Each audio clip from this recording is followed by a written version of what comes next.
Welcome to Small Town Big Dreams, where people from small towns around the country come to talk about how they're making big dreams a reality and the impact they have on them, their community, and beyond.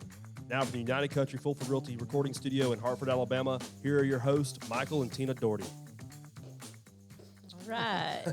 All right, guys, here we go. We're going to do the podcast. So welcome to the podcast. This is our first episode, so hang in there. And small bear with us. Town Big Dreams, here we go. So we have never had a problem dreaming. Tina and I certainly never had that problem, and we've always enjoyed dreaming together. And thank you, David, for being in here with us and your expertise. And we sell real estate. That's our main jobs. Yep. David and I, and we have an exceptional crew that goes along with us.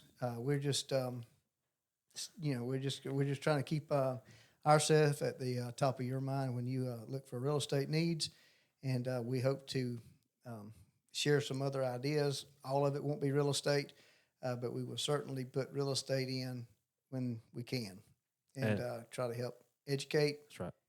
So that you know the process, and we have found that there's a lot of people just don't know the process. Yeah. And so we're going to try to help educate you on that. David's extremely technical on that side of it, and will help keep us all together with that. And so here we go. Well, how about you introduce your beautiful wife over here? This is my beautiful wife, Tina Dorriety. Hey, guys. I'm the sidekick, so I'm not actually a licensed real estate agent in the world, but I've been on this journey with Michael since I was 15 years old. So You are licensed, you're just not active. Oh, that's true. I'm active. I'm inactive. Inactive. I'm inactive. I did get my license with my son back when he got his. It was a little challenge. We had a little challenge going on to see who could make the best scores. So we did that together. So just a little bit more of why we're here. You've been wanting to do a podcast of some kind for a good bit. Yeah, now, and right? I don't know why I'm the least talkative out of everybody that I know. Right. So I guess I'm expecting to turn into this talker. I think you talk when you have something to say, or there's something that interests you. You're just like we were talking earlier, like David Miller, your partner, and another one of the owners here. And he's just very involved in social media. Right. You know, he kind of takes the forefront on that. And I for the office that you own that I run, Property South in Dothan, Alabama. I do as much as I can, but he's got it down. He's award-winning. He's an award-winning Absolutely. social media guy. He does it. Yeah. Michael comes home and says, we're going to do a podcast. And he's talked about doing this. This is the third time it's came up, I think. And I'm going, Right. You're going to do a podcast? Like a conversation with you is difficult sometimes. Right. But like you said, he doesn't say a lot, but what he says is generally very profound. Yes. It has substance and value. It's thought through. It's yes, Yeah. unless his fire's lit, then you run from Right. experience, and it doesn't get lit very often. So we're safe in here with that. Good deal. And I can say that from experience because going back to our story and how this all began, we started dating when I was 15. He was 16. So we are the high school sweethearts. Right. With that, very quickly we'll tell you guys it hadn't always been sweet. We started dating very young, so we grew up together. His parents raised me, my parents raised him, and we got married right out of high school, very young age. We bought our first home that we lived in with a down payment that he had the money from a Grand Champion black. Red limousine. She was red limousine? I thought it was a Black Angus. No, I did have a black. For all you non-cow folks, they were referring to a cow show. Yeah, we're talking. Okay, anyway, I got sidetracked. But anyway, he won the Grand Champion at the National Peanut Festival in Dothan and County show. County. No, it was the Peanut Festival. Okay. It was. I've got the newspaper. I will bring it the next podcast. I have the newspaper of my hot little husband when he won the Grand Champion.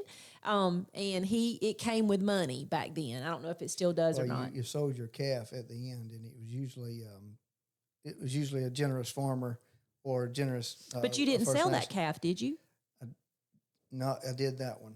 Okay. That was the steer. I kept the heifer. Okay, all right. I knew but you First kept National one. Bank here in Hartford was generous enough to buy my calf at that point. So we've had a long time relationship with First National Yes, Bank. very good So- local bank here. Yes, Yeah. yes. So that anyway, that's I may have the story a little bit mixed up, but the money from that. It's been a few years. You'll be forgiven. Come on, come on. Just a couple. Just a couple of years. The money from that cow and him showing cows, which came from the school, him being part of the ag program at the school, is what bought the first trailer that we lived in. It was a awesome. used trailer. $5,000 is what we paid for it. Wow. We wallpapered it, put new carpet down. I hung wallpaper. I was always one of those people that thought if anybody else can do it, I can too. Right. And this was before YouTube and videos, guys. Right. So this was trial and error. That was probably our first flip. I guess it was. It was I consider that your first. That flip, was yeah. our first flip because we sold that trailer for $7,500 Oh wow, profit right there. Yeah. because of the upgrades. And how long did y'all live in it? 3 years. So that's pretty good About 3 years. for a trailer. That's a pretty good profit after fixing it up Absolutely. and living in it for 3 years. Absolutely. And you paid for it in cash. We financed it. Financed it with the $5,000 down payment. We yeah, had yeah. we paid $5,000 total for it. That's right. Okay. So financed it at First National. Yeah, I didn't get $5,000. No. no, He no. got to pay $500. Yeah. But anyway, made the payment on it. I Right. worked in the shirt factory after school, Okay. all through high school. He worked at the shirt factory in the summer. So we've been together forever, our whole life. But we were married about 4 years, and I had a miscarriage. We had moved into his granny's home on the farm. We had sold the trailer, moved into his granny's home. I was still in college trying to get my PTA degree. I had a miscarriage. Thought the world had passed me by. I was going to move to Dothan, be a big girl, take care of myself. And I actually married somebody else for a very short period of time. Knew very quickly that was not where I was supposed to be. And this man saved me from myself. So we remarried, and then we had our children after we remarried. We have a daughter and a son that are 24 and 25 years old. So we've been on this journey a long time. So we were high school sweethearts, but the sweet part has developed Right. over the years. So we originally married in 1990.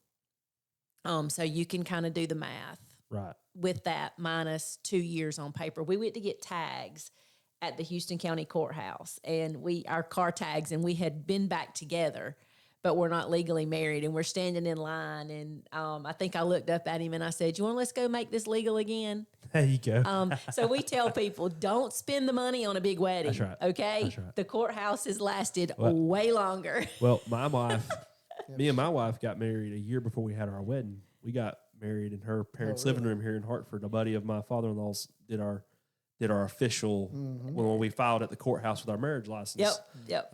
Yeah. So it's we're going on 10 years now. There so, you go. yeah. That's awesome. So we after that, I moved back home to Hartford, and I was waiting tables at night, working at the shirt factory, still in school.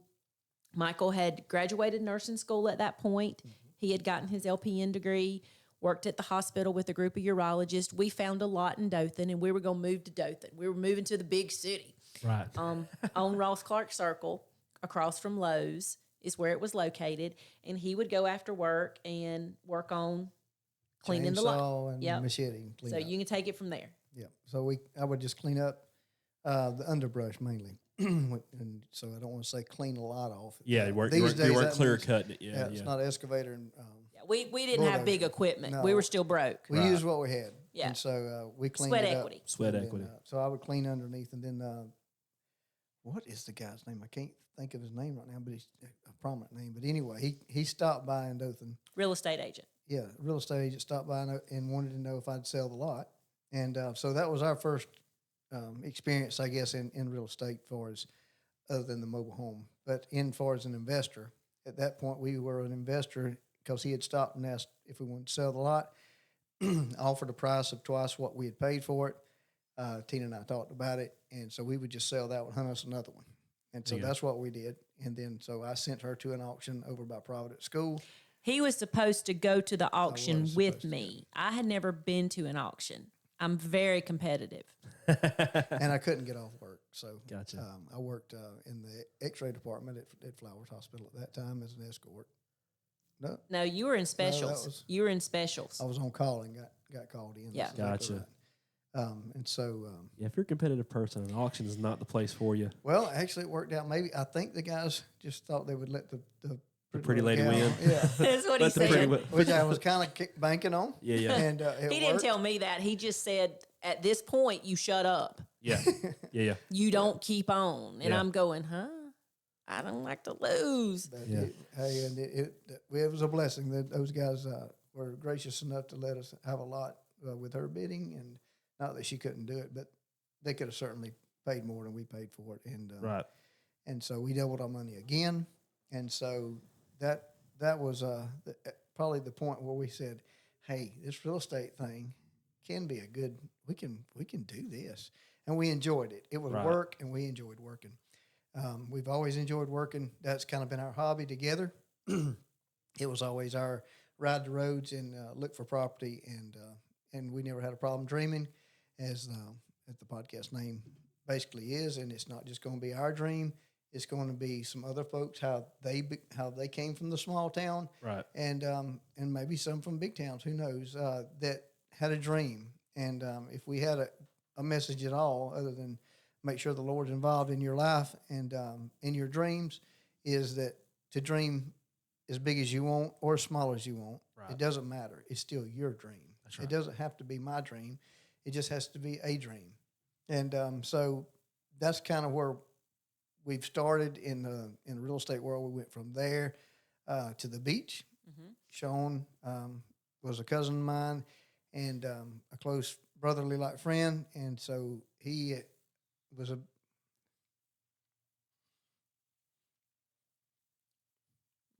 Gonna get his emotions. Take your time. Take your time, Michael. It's okay. so sorry about that. That's all right. So he managed the projects, and we borrowed the money. We didn't have money to do that such Not thing. for that size of project. No, and it wasn't that big a project, so we didn't have the money for it. So anyway, that we made it through those and made some money there, and continue to flip. You gonna leave out the fountain blue? Are you gonna leave out the fountain blue? Okay, I haven't heard about the Fountain Blue. So Yeah, I that wanna was hear fun. about That was our first condo. We bought a condo Oh. at the Fountain Blue in Panama City With a heated pool. with a heated pool.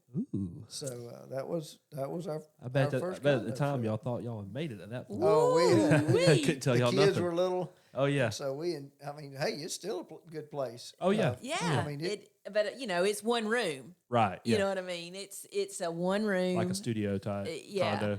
condo. And we bought that on a signature loan. Okay. So no money involved. They No, yeah. we borrowed money from Jeffrey too. No, that. did we? Mm-hmm. Okay. Jeffrey was the financer on that. I think. thought it was Neil. I thought Neil Strickland helped us with that at AmSouth Bank. I don't think so. That's when I see when it was borrowed from Peter to pay Paul. I Right. did the finances, so he don't know. it was me going to the bank, going, "Can we please have, That's a good strategy. She's a whole lot better looking you are. Yeah, But anyway, we did the Fountain Blue. I had forgotten about that one because before we went to Santa Rosa, that's where we did the ventures with Sean. We had the Fountain Blue. Okay. And we rented it some yeah. down there to kind of help do that. And went from there to the summit. Mm-hmm. Ron Pollard had invested in some units at the summit and was a good information source and one I trusted. And so he helped us break into that market knowledge wise. Right.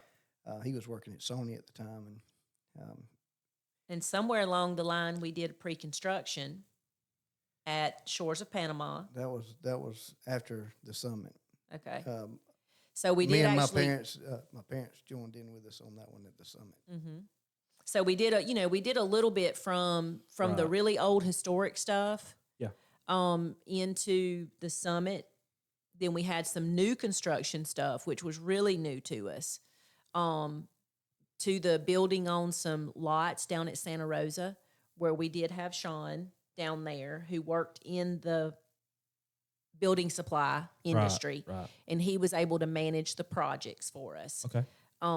So it was just always cool to kind of see, and we always did work on everything that we had. We would do that work ourselves. It was always cool to see stuff go from where it was to where you ended up making it. But just to interrupt you just a second, there, one thing I want everybody that's listening to understand is all these names that you hear, a lot of those are people from our local community. Even though we're talking about stuff happening down in Panama City, which is an hour south of us here in Hartford, Alabama, which is why a lot of people love living here because we have that convenience. But all those people you just mentioned were local or had or ties back to here. You were just using those resources and opportunities to help this thing grow. That y'all probably weren't even really looking. Y'all were dreaming big. Y'all weren't looking for it to be what it is today. No, we weren't. It wasn't planned. It was walking through the door when they opened. Yep, and we were working public jobs. I say public jobs. We were working 8 to 5s. Working for the man. Right. At that time, to pay the regular bills, and we always made sure that when we went to those public jobs, those came first. Right. We wanted to be the best that we could be, do the best job that we can do, because if you don't make yourself be successful for you, right, that reputation follows you forever. Absolutely. So, you set your goals so that whatever job you're doing, whether that be checking somebody out at the Piggly Wiggly, delivering the mail, being a physician, selling real estate, right, lining up those shirts as a teenager in the shirt factory. Those shirts the buttons had to match on a plaid shirt. right. I would run one side of those shirts through that machine, and that machine was supposed to line them up. Well, it didn't, and that mess would come back to me to fix. I'd run one side, lay the other one over, look at where that button started, and then I would manually line that up and hit it, because I wanted it to be the best that it could be. I wanted them to say, you know what, Tina's works jam up. It don't come back. Right. And it was just something that was ingrained in me to work at whatever job I had like I owned the company. Right. It wasn't really, and I wasn't doing that so I could own companies or own anything. Right. It was just a pride within myself, right, to be able to do that. Well, and that's what made you a good employee. That's what made us, what we are. Yeah. When you take pride in it, I know always as you get older, it seems like that's diminishing. It's not. There is plenty of it there.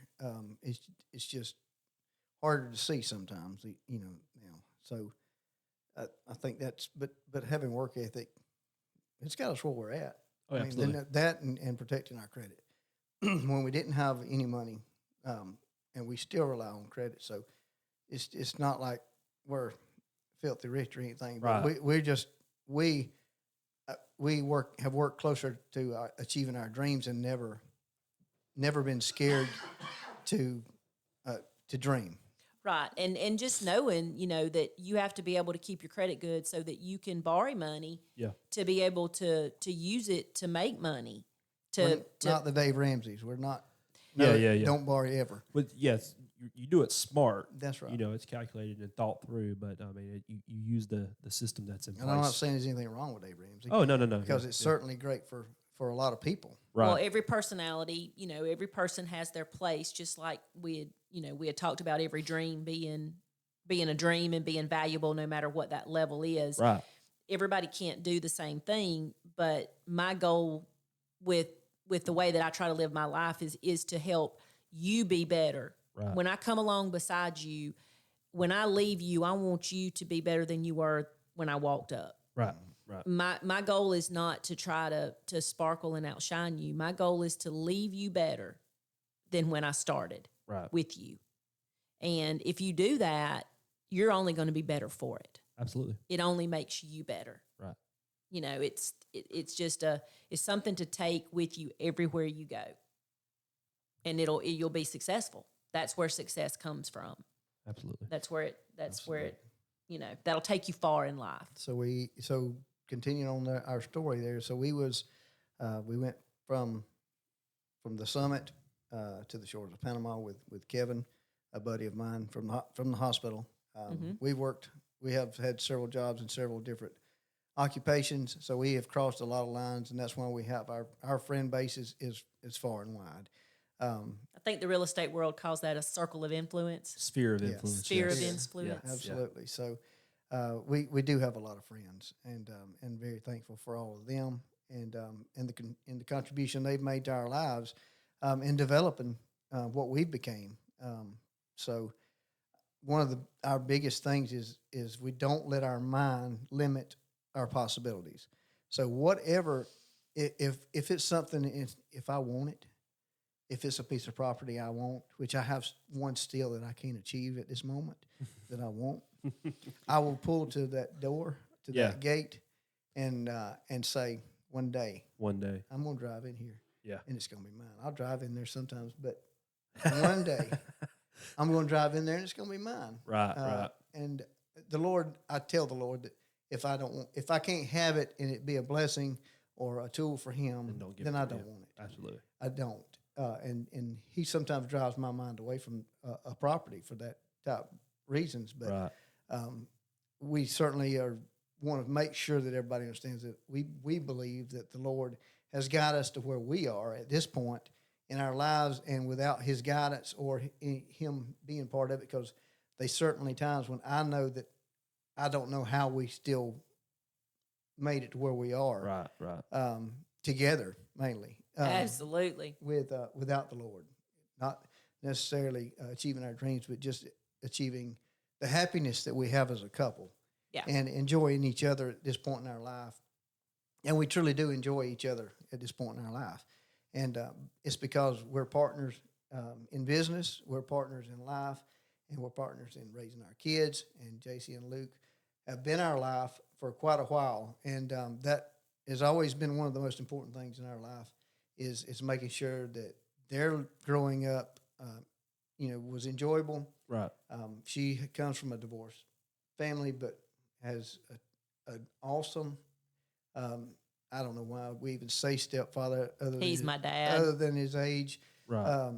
It would not seem right sometimes, but and an awesome mother. And I come from a family that's been solid all my life.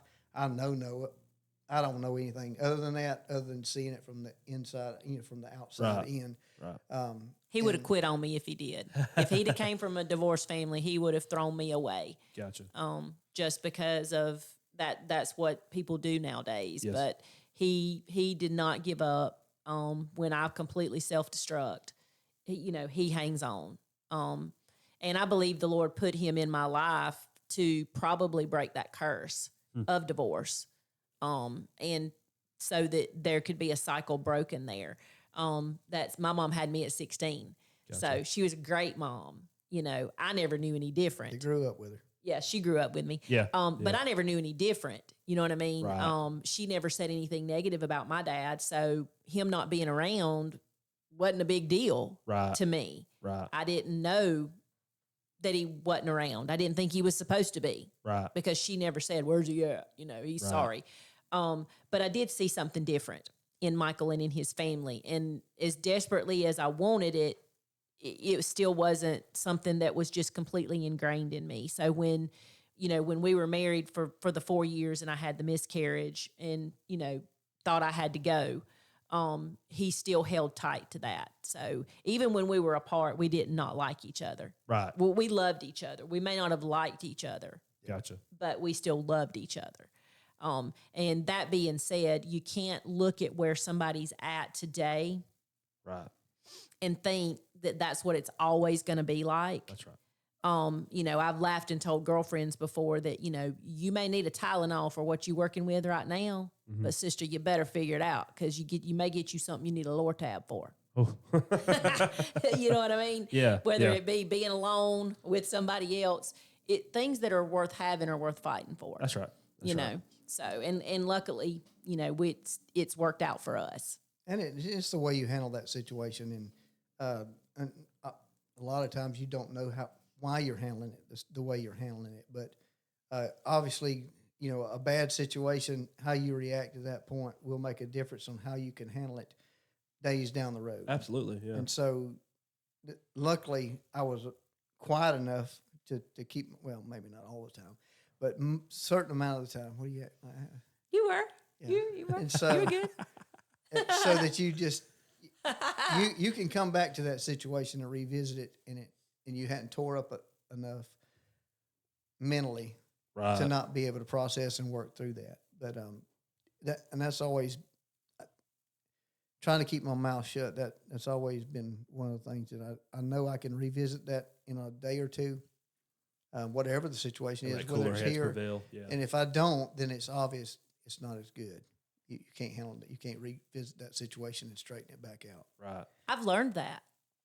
It's a hard lesson to learn. He's taught me. He's taught me that. I'm telling you, this thing's been holding me by the belt loop since I was about 15 years old. Yeah. I mean, he's been like, yeah, get her. Bring her back in. Yes, sir. Yeah. Rein her in. Rein that heifer in. My wife's the anchor to me. Yeah. So I'm a fly. Now I will say I just don't bottle stuff up. I'm a Me emotions either. I on the let it sleeve. roll. I let it roll, but then I'm done. Like once I say what I gotta say, I'm not like done with you. I'm just like I'm good. Me too. I'm happy with you. I'm good again. As soon I'm as like, I say my piece, I'll roll back in with you. What's up, man? I'm good. But my wife, she because she's the quieter one, she lets it happen, and then she'll come back in a little while later and be like, "Look, here we got to talk about this now." I'm like, "Okay." Let's. Well, I did learn a long time ago that I know that Satan is not omnipresent like the Lord, right? And I know that he can't hear my thoughts, right? And I know that everything he knows about me, I tell him, and so that's. You want me to kick him? Otherwise, no, that's great. I mean, I have to remind myself of that because he hears me say a lot that I wished I hadn't said. Yeah. But he cannot learn unless I tell him. That's right. And then he can't use that against me. What I tell him, he uses against me quite regular.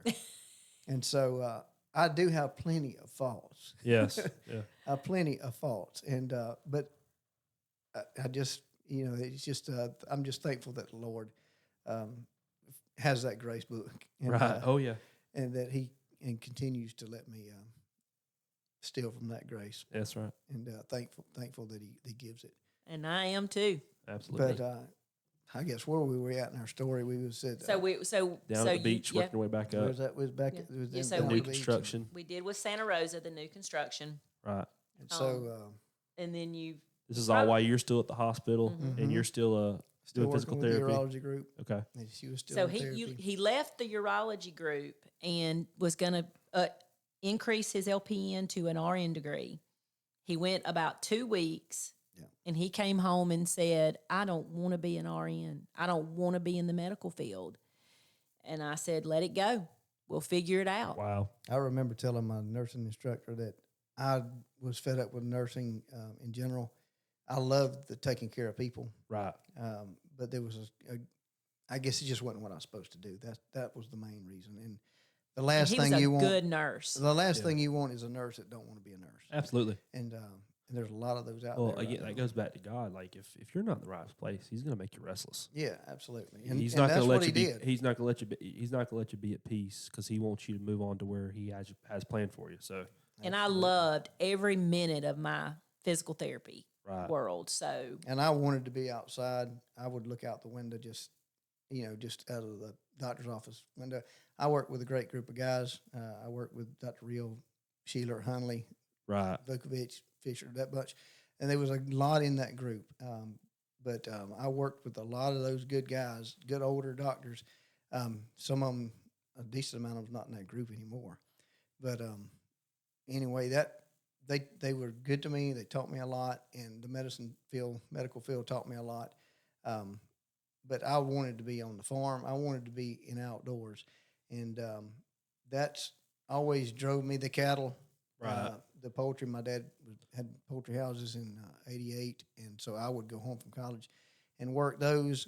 And so what we do in real estate at United Country and here at this office in Property South in Dothan is we sell a lifestyle, and we've lived that lifestyle, and we enjoy that lifestyle, and that's a big deal. And so, for the real estate side of it, we want our audience and our people to understand that we understand the lifestyle that you're seeking. We sell houses in subdivisions, and we sell a lot of rural property. A lot of rural And property. so we're our specialty is being special. Yeah. We sell specialty properties, whether that be a place on the lake, a place on the beach, or recreational hunting land that's row crop land that you want to develop. If you want to buy your own 5 acres right or half acre and make it what you want it, that's what we do. And we have the experience in that. And that's kind of what we're trying to portray here when we telling our story and we tell your story, is that, hey, we have the experience in property buying and property field. Right. And if you're looking for property or if you have something to sell, we are guys. Yep. And we have all of our agents are at different phases, not even business wise, but in living that lifestyle. You know, I wasn't raised on a farm, but I love hunting. I love fishing. My dad didn't hunt, but I've had other male influences in my life. My grandpa taught me how to fish. We'd go jug fishing with him on the river all the time. Mm-hmm. You know, all of us here, we have 3 of us that are licensed in Florida and everything, but all of us grew up going to Panama City, to Destin, to Port St. Joe. So we're well versed in that. Y'all have owned properties and have a lot of experience in property down there.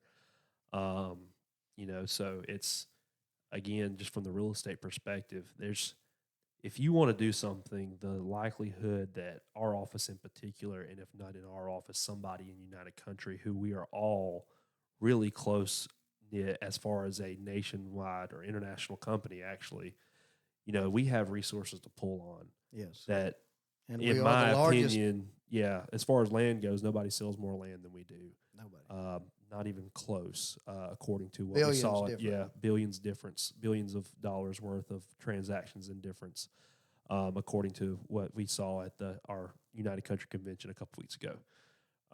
So if there's something you want to do in real estate and everything that you have that dream, we can help you with it. Yeah. So bring you back in. I think we're probably working our way around to, you left the hospital. You were cutting some grass to make some money.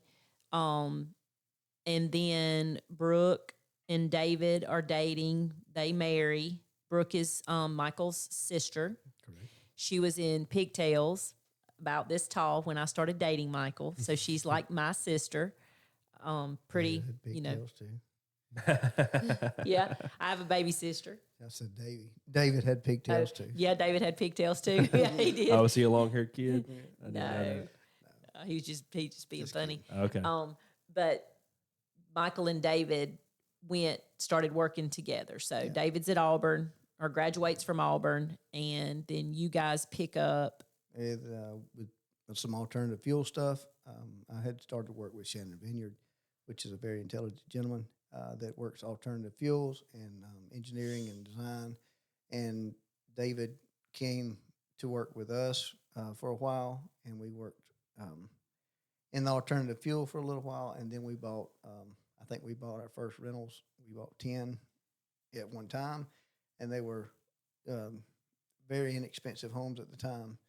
And so we did a lot of work, and we learned a lot through that. And so we were lucky enough to get those in our hometown.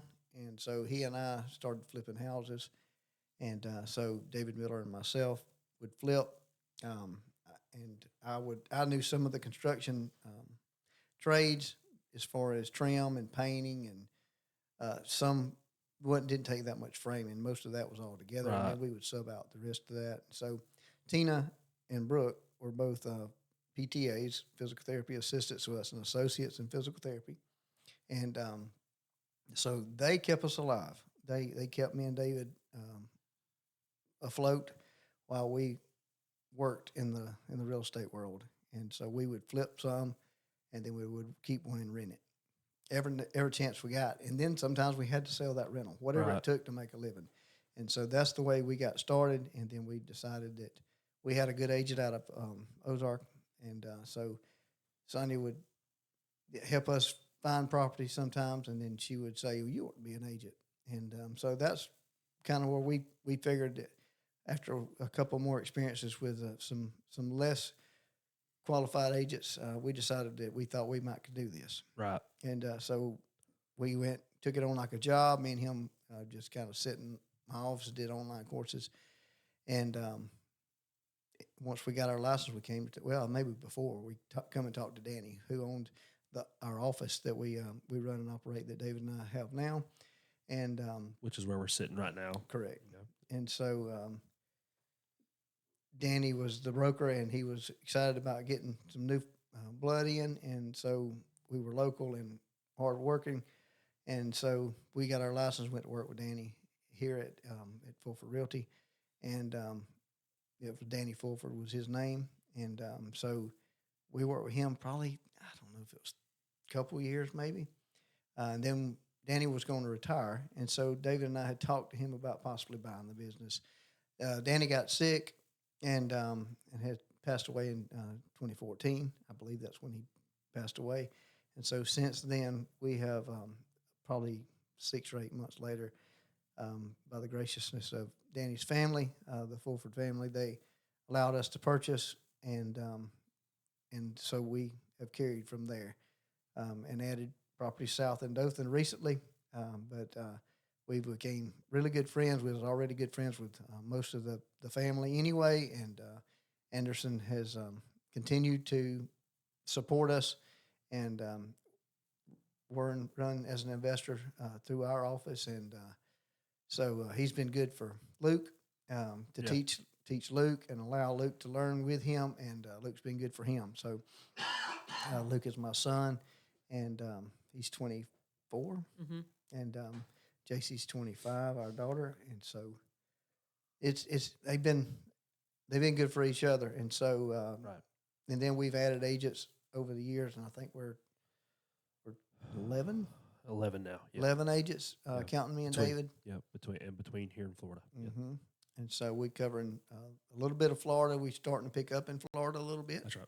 And here in Alabama. So we intend to expand a little further and wider. And so just the progress of over time that the Lord has helped David and I grow the business to what it is now. So other than the farming and real estate, has everything been real estate related somehow? What other businesses have y'all had in the past, and are you currently involved in outside of what we have going on here at United Country Fulford Realty? We were part of a metal business for a short period of time. Can you hear that ringing? No, Okay. you're good. So, well, a couple of years maybe. We were in the metal business a little bit, and so I broke off a little bit with that while David kept things going here and continued to work hard here. And now, so over the last maybe couple of years, 3 years, I've pulled back into real estate full time, where I wanted to be and need to be, and enjoyed. That's the thing, we enjoy our work. Yep. We enjoy helping people find their lifestyle type property, whether it be your home that you want to live in town, or it be your real estate. I left the medical field and went into the metal business. Okay. So that was a pretty cool experience because I learned a lot as far as the building goes, and I already loved construction. I never activated my real estate license. Well, they were active for a little while, but Right. I always preferred to be more on the construction end of things, which was kind of opposite. Normally, the man handles the construction stuff. Michael talks all the time about how you have an eye for the construction stuff. So Yeah, it's just a puzzle. Right. It's just a puzzle. it's a good way to look at it. You just put the puzzle together. Yeah. And that's been a big help for me. Oh, absolutely. Too. I mean, for the female that usually is not construction minded, They I just know wanna pick out the there's paint several color that and are very good at it. Oh, absolutely. I mean, there's several locally that are very good at it. But for her to walk into a house and see that the header's too low, and I'm like, well, you know about a header. But I mean, she could see the header being too low, her and Sean both. So that's a big deal, for you to be able to catch things like that and to have that thought process of being able to see it before it's finished. Right. In the framing phase as well as the end phase, and that's what kind of helped me be able to step into the metal business when we had it, to be able to sell the metal buildings, the red iron buildings as they called them, and the barns, was just having that construction background. Right. You know, it made sense when we felt like that business needed another salesperson for me to do that. I was at that time selling home health. I was marketing instead of doing the Okay. physical therapy. I had gotten a call from a competitor, the company I had done physical therapy for 20 years. I got a call from the competitor to come to the marketing side, and which was crazy to me because I was a physical therapist, not Right. a marketer. But I took a leap of faith in it and ended up loving it because I could get more people help Right.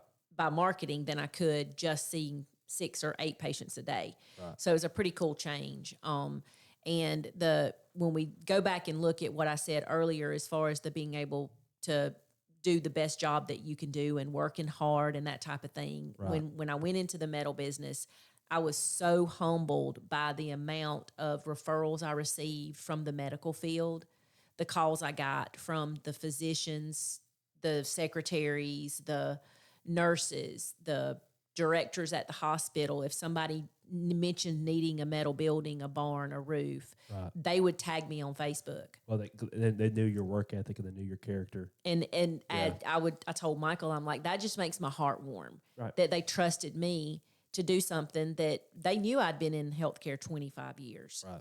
But they trusted me with this new project. They supported me. Right. And like you said, it went back to, I had always done what I said I would do. So whatever you're doing in life, do what you say you're going to do. Talk's cheap. And do it well.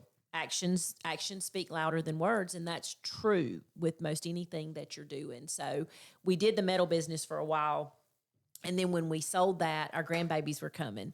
So I had the opportunity to come home and be a lovey and keep the grandkids. Oh, that's so awesome.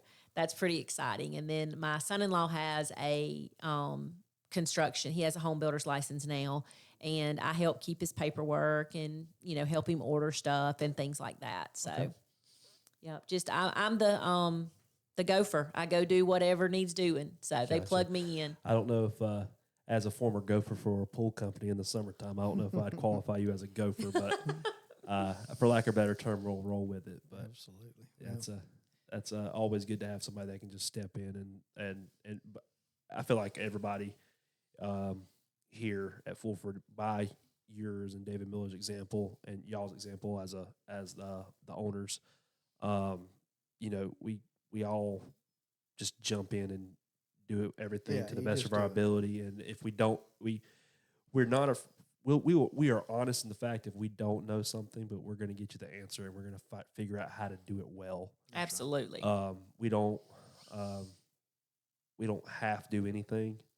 I feel like that's what makes our team so great. We are in the grand scheme of comparison to a lot of other real estate companies, we are a small team, Right. but dadgummit, we do a lot. Yeah, that's right. And There's power in the few that you have. It's everybody is very well versed.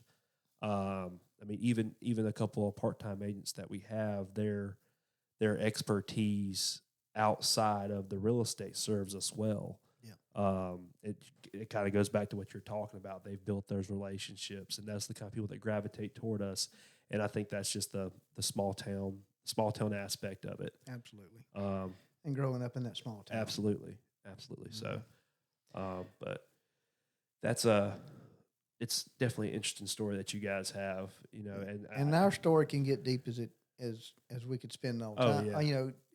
We've worked in a lot of different areas, even small. I mean, Right. loading watermelon. We've worked as hard work and as easy work as over the process. We've tried to invest in everything from anything, commodity stocks. We've Right. tried it all. Right. Oh, I mean, gracious. and I do know that real estate's worked better for us than anything that we've ever done. Well, that's why I tell people, like, the reason why I like real estate, it's a whole lot easier to understand than what the heck Yeah. shorting a stock is. And well, you can go stand on it. that's that you can This is utilize it for mine. yourself. My wife and I, we don't have any yet, but one of our first steps when we are able to, is to get invested in vacation rental properties, and that's because not only is it an investment, but we can also enjoy it. Yeah. And with two young girls, being able to take them to a place that's ours, but that also brings cash flow to our family can be a huge thing. Yep. And I mean, I've worked with getting started in real estate in Tallahassee. There were a lot of families down there, and I'm sure y'all know some people that have done it at Auburn and at Troy and at other universities. But the parents go in and buy a house or a trailer, Yeah. and everything for the children to live on. And when they sell it, that's basically the kid's graduation gift almost, because they have that's that cool. responsibility to take care of it. I was involved with a transaction in Tallahassee once where the girl was getting her marketing degree at FSU, and the dad, her sophomore year, bought her a house just not too far from campus, but it was a flip house. So he would come up from St. Pete on the weekends, and they would work on fixing it up. And over the first year, they got it all fixed up, and she had friends living there as roommates, so they weren't paying a dime really to live in this house. I mean, to have a child that has free room and board at FSU that's amazing. That's a money saver within itself. Between that and the equity and everything, I remember being at the closing table. I was on the buyer side; they were the sellers, and he handed her the closing check. He had the closing check. Man, she had no idea, and but she had gotten a job at a marketing firm in New York City, and she went up there with, I think it was $40,000-$50,000 cash in her pocket. That's great. So that's the power of real estate. You know, that's what we're talking about, and you know, that's available to everybody, because I mean, I tell Michael this all the time: real estate touches everything. It does. Whether, I mean, down to the road you drive on to get to work, that was real estate that belonged to somebody at some point. The government had to buy to pave it. That's true. Same thing as we talked about. You and I were talking about our dreams and dreams, and that most every dream will cross real estate at some point. Yeah. Especially in the business world. Whether trying to achieve it or you achieve it, it will cross the real estate world, whether it's buying, selling, leasing it, investing. Investing in it. So it just is. I mean, if you're successful in your dreams, then you will cross the real estate world, and you will need professionals. That's right. A lot of folks think they don't, but it was very wise if you do. Absolutely. And even in the aspects that you don't get a real estate professional in, you're going to have some kind of professionals in that may or may not take the time to explain stuff. We're fortunate to have some very good lawyers around here that deal in real estate, but I've been in places where the real estate lawyers didn't take the time to explain it, because if you wanted that kind of explanation, they'll tell you straight up, you should have got a realtor. So that's something to keep in mind. They can make it happen, but that's right. Yeah. But do they have the time to? That's kind of their thought on it. That's correct. Which I think is unfortunate, but so we're fortunate to have David in the room with us. So he's our technical guy. He's got background in radio, and so maybe you should spill a little on your story, so you kind of get everybody up to speed on kind of why you're here and where you're the reasoning. So the reason why I'm in the room is first off, I've been a realtor this is my 5th year. Been a broker for a little over a year. And I run the United Country Property South office, which is a long-standing United Country office, just like Fulford Realty, where we are right now, is Michael and David had the opportunity to buy that in February of 2023. And not too long after they purchased it, I was looking for a new place to work. And I had the opportunity. They gave me the opportunity to run that office for them. So that's why I am part of United Country. A little bit more just about my path to get into real estate. I was born on Lackland Air Force Base in Texas. Both my parents were in the Air Force. My dad was actually a drill sergeant. They stayed in the Air Force for a few years after I was born. We went from Texas to South Dakota, where my sister was born. Then we moved to North Carolina after my parents both got out of the Air Force, where my dad is from, just outside of Charlotte in the Hickory area. That's where all of his family's from, and that's where he lives now. And then from there, after a couple years, we moved down here to Alabama. My mom graduated from Rehoboth High School here in Dothan, or just outside of Dothan, and went from bounced around a little bit our first few years here in Alabama, and ended up, my parents bought 6 acres not too far from where you live and where my in-laws live now, out on County Road 107 in Hartford. They bought 6 acres and had a double wide, and that's where we lived from the time I was 7. Started here at Geneva County Elementary School at age 8 in 3rd grade, all the way through graduation. And we going back to that work ethic that we were talking about. My dad, his full-time job was working on Fort Rucker as a aircraft weapons mechanic, which was what his job was outside of being a drill sergeant in the Air Force. But his family in North Carolina to this day does pool construction. They do pool construction and maintenance. So my dad's side business, if you look at successful people, I always feel like you'll find at some point they had at least their primary job in 1 or 2 side businesses or side hustles. Absolutely.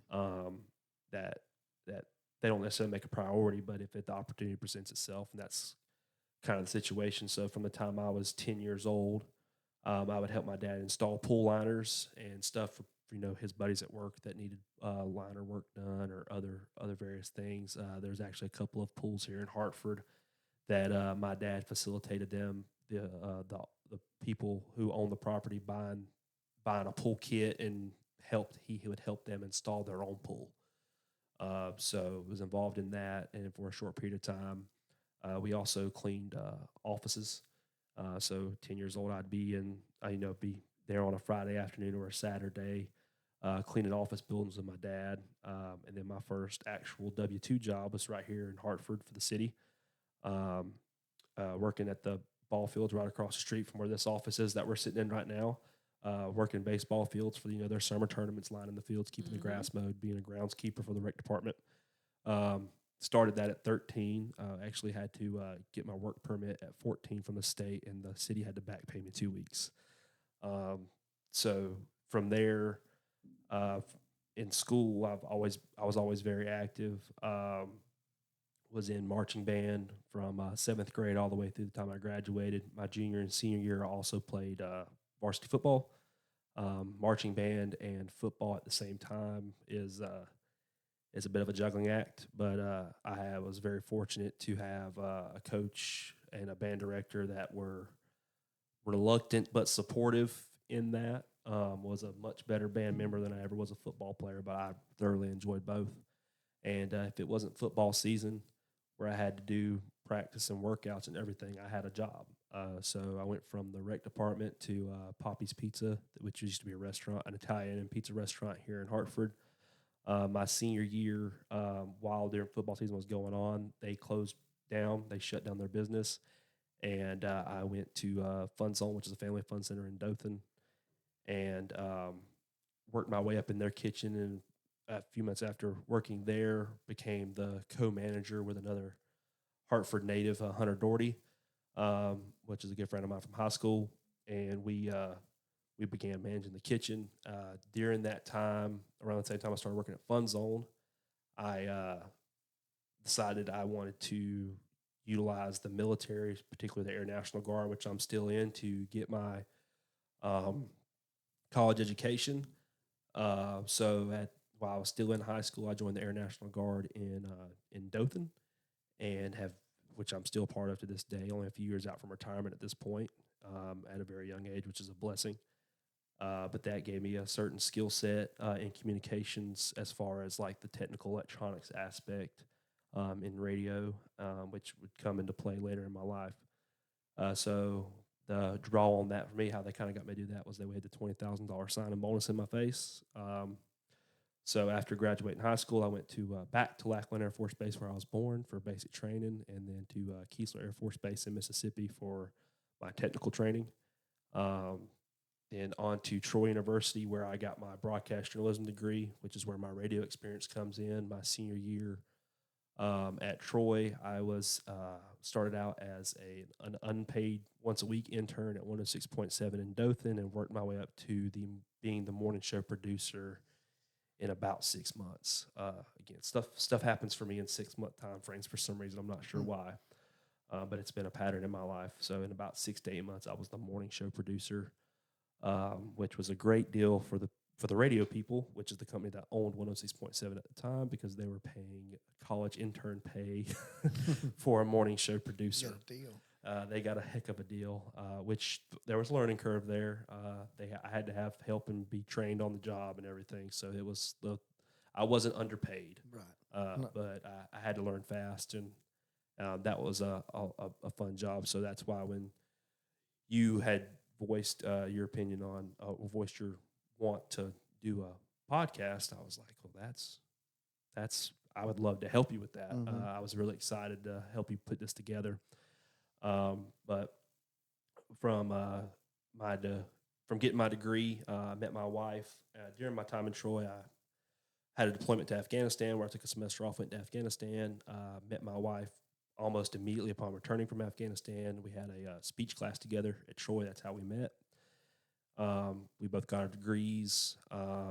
Got married the weekend after graduation in her parents' living room here in Hartford, and we moved to Tallahassee, where we lived in the Tallahassee area for 7 years before moving back here after having kids. Just before my 2 daughters were born, I actually worked overseas as a military contractor for Northrop Grumman in Riyadh, Saudi Arabia, which is the largest city I've ever lived in. That's a city of 7 million people. For everybody who thinks that the Middle East is nothing but desert, I promise you there are some booming cities over there, which learned a lot when I was over there for those 27 months, which during that time is when I got my real estate education done to get my Florida license. Came back, started working for Sarah Eden at Eden & Company, who's still around down in Tallahassee, phenomenal broker down there, great businesswoman. Love her to death. Huge influence on how I was trained and how I do the job to this day, which I firmly believe without her that I wouldn't have been prepared to take the opportunity that you and David Miller have given me, so I'm appreciative for that. Still talk to her off and on to this day. And then we moved back here to be closer to family, have a little bit more consistent place to raise our children that are more consistent with our values. My wife's parents are here. My mother still lives in the area. So when I first got back, I worked for a different company. After getting my Alabama license, actually worked my way up to being the broker of that office, and it just didn't quite work out. And like I said earlier, I gave David and Michael a call, which I've known of you guys, but I didn't know you personally from the time I was small. And then I've known David Miller since I was in middle school. And he had at my time with the other company, I'd done a couple of deals with him and you together, and a couple of other agents in the office. And he was always kind of ribbed me a little bit here and there, like you didn't even give us a chance when you came back here. You didn't let our small town. Yeah, you didn't. You couldn't even give us a shot. So when everything kind of went sideways at the company I was the broker of before, I immediately gave you guys a call, just thinking I was gonna walk in here and be a regular agent again, even though I had my broker's license. And that's when y'all informed me that y'all had recently quietly bought the Dothan office and gave me the opportunity to run that. And so that's how I'm here. That poke of, hey, you didn't even give us a chance just because we come from the small town. Yeah, that's kind of what the deal is here. Absolutely, yeah. We come from a small town, but in the real estate world, we're not small. I'll say it. No, not at all. We have a tough time breaking through braggadocious or saying, hey, we're big and bad in the real estate world. But as part of the United Country family, we are strong in the real estate world in rural properties. And if you have property that you need sold in the real estate world, especially rural property, you would do yourself a misservice not using us or checking with us. That's right. Houses too, far as that goes. I mean, absolutely houses too. I mean, you guys really pull on the rural properties and the specialty properties, but since you've grown your agents, you've got agents that handle those houses just as much as you do. We sell whatever. Well, when you get into some of these agricultural properties or recreational properties, especially if they have some kind of house on them, and I do not say this to disrespect anybody that makes their bread and butter selling houses in subdivision, No. because I have massive respect for that. I mean, I do do a too. lot of them myself, Sure. just like Michael does, but the complexity of it is if you like challenges, if you like to work with people to get something really special, you have to work in the lifestyle top properties, the waterfront, where you might yeah. have to help Oh, them yeah. figure out how to make contact with the Corps of Engineers, or if it's irrigated farmland, like how much of it is irrigated, and how does or if it's somebody's buying chicken houses, You need the experience. you need the Yes. experience. You don't want just a run of the mill agent that normally deals in subdivisions. You need to have that experience. I mean, and even if we don't, as individual agents in our office, or as Fulford Realty and Property South, if it's a type of property that we haven't had experience in, that's one thing I'll give United Country as a whole, coming from my past two companies being independently owned brokerages, which was great. But the advantage of being part of United Country is anytime I talk to an agent that's with United Country, I feel like I'm talking to somebody that's part of my office, even though I've never Absolutely. talked to them before. The offices as a whole are usually in small towns It's like an Hartford or extension Charleston. of our office. It's truly an extension of our office. It's not just It's like your cousin. it's Yeah. exactly what it's what it David feels is like. much more on the talkative side of Yes. that than me, and we communicate with the boys out of Mississippi, and we communicate with Trenton, Florida, with Brad and Right. and Slade and Scott. I've Most of those guys gotten really close are with a pretty couple of regular guys. Yeah. conversations Yeah. that make it through our office. Yeah. I may not have those as much because David's the talker more than me. Right. But Even I hear the conversations, and so it's a big deal to Big have deal. those guys. I mean, we're not saying we have arrived or anything, but those guys are big influences on us, and their And success. resources. Yes, and a resource that if we have questions in our business, we usually run it through somebody in United Country. That's right. That's right. I'll say this: we might not have done a deal like the one you want to get into, but there's somebody in United Country that has. Mhm. There's a reason why we take the time to say that we do specialized properties, and I'm talking about wineries, dog training facilities, Yes, like David Miller has done a couple of here recently. him and Luke mess with the dog training. Dog people. training people, 1031 exchanges. I just did one of those. And we hope to be able to offer some of that information Yes. Through this podcast. We'll have some guests that are Well versed in it. well versed that, or when they say it, that's the way it is. Kind of guys, we can say it, and we're Right. close, and we're always going to check with those guys. But if we can get some of those guys in here to explain more of that, because I know that a lot of people that buy and sell property, or that are moving out of one property into another, need that information on the 1031 exchanges and just how life in general works in the real estate world. That's right. That's right. Well, y'all have anything else? I think we No, can I wrap think it up.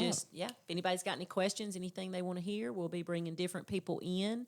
We appreciate you joining us, and just come back with us next time. That's right. Keep coming back. You're going to see this room change if you're watching the video, and you'll definitely hear some interesting conversations and more dynamic as we grow, and give us the feedback. And we promise that we will grow the way. That's basically going to be a living thing. Thank you for your time. Thank you for your time. We know Absolutely. that time's valuable, so thank you for your time. That's right.